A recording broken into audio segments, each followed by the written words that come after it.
आप सुन रहे हैं लियो टॉल्स्टॉय की लिखी कहानी समझदार जज। अनुवाद है अरविंद गुप्ता का और वाचन है साकिब नवाज का। चलिए सुनते हैं ये कहानी। बहुत समय पहले की बात है। अफ्रीका में एक देश है अल्जीरिया। बाउकस वहां के राजा थे। उनके राज्य में एक समझदार जज थे जो झट से दूध का दूध और पानी का पानी कर देते। कोई भी मुजरिम उनकी पैनी आंखों से नहीं बच पाता। उनकी ख्याति दूर दूर तक फैली थी। एक दिन राजा ने भेष बदलकर खुद जज की परीक्षा लेने की सोची। वो घोड़े पर सवार होकर जज के शहर की ओर चले। शहर के मुख्य दरवाजे पर उन्हें एक अपंग भिखारी दिखा। राजा ने उसे कुछ पैसे दिए। भिखारी ने राजा से विनती की, मैं चल नहीं सकता, कृपया मुझे अगले चौक तक छोड़ दें। राजा ने भिखारी को घोड़े पर बैठाया। शहर के चौक पर पहुंचने के बाद राजा ने भिखारी से उतरने को कहा। तुम उतरो, ये घोड़ा तो मेरा है, भिखारी ने दावा किया। देखते देखते वहां पर लोगों की भीड़ इकट्ठी हो गई। घोड़ा किसका है, इसका निर्णय जज साहब ही करेंगे, लोगों ने कहा। राजा और भिखारी जज के पास गए। कचहरी में काफी भीड़ जमा थी। जज लोगों को बारी बारी से बुला रहे थे। सबसे पहले जज ने एक लेखक और किसान को बुलाया। उनके साथ एक महिला भी थी। लेखक और किसान दोनों उस महिला के अपनी पत्नी होने का दावा कर रहे थे। जज ने दोनों पक्षों की दलीलें सुनकर कहा, महिला को आज यहीं छोड़ दो और कल आओ। उसके बाद जज के सामने एक कसाई और तेली की पेशी हुई। कसाई के कपड़ों पर खून के छींटे पड़े थे और तेली के हाथ तेल से सने थे। कसाई के हाथ में पैसों की एक थैली थी। दोनों पक्ष उस थैली को अपना बता रहे थे। जज ने कुछ देर सोचकर कहा, पैसों की थैली यहीं छोड़ दो और कल आओ। अंत में जज ने राजा और भिखारी की दलीलें सुनी। दोनों पक्ष घोड़े पर अपना अपना दावा पेश कर रहे थे। जज ने कुछ देर सोचकर कहा, घोड़े को यहीं छोड़ दो और कल आओ। जज के निर्णय को सुनने के लिए अगले दिन कचहरी में लोगों का बड़ा हुजूम जमा हुआ। सबसे पहले लेखक और किसान की बारी आई।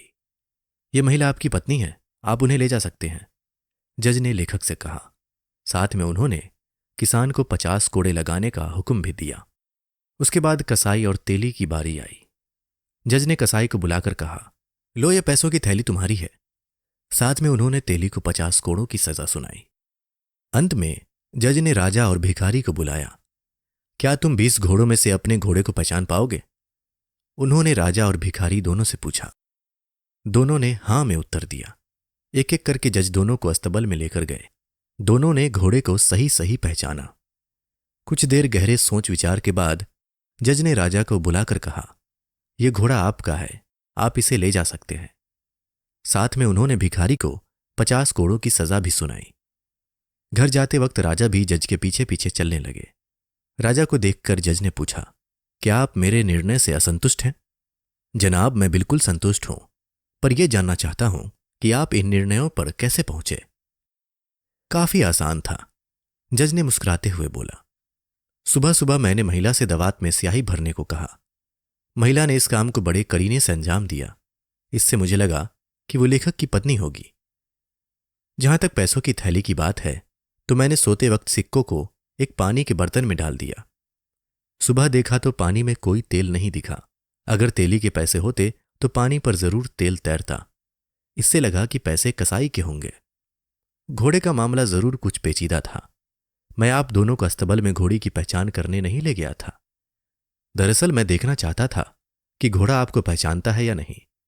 जब आप घोड़े के पास गए तो घोड़े ने अपना सिर हिलाया और गर्दन आपकी ओर घुमाई, पर भिखारी को देखकर घोड़े ने अपनी एक टांग ऊपर उठाई। इससे मुझे स्पष्ट हुआ कि आप ही घोड़े के सही मालिक होंगे। फिर राजा ने जज से कहा, मैं राजा बाउकस हूं। मैंने आपके इंसाफ की बहुत तारीफ सुनी थी। मैं उसी की पुष्टि के लिए आया था। आप वाकई एक काबिल न्यायाधीश हैं। आप मुझसे जो पुरस्कार मांगेंगे वो आपको मिलेगा। मुझे कोई इनाम नहीं चाहिए, जज ने नम्रतापूर्वक कहा। राजा की प्रशंसा ही मेरे लिए सबसे बड़ा तोहफा है।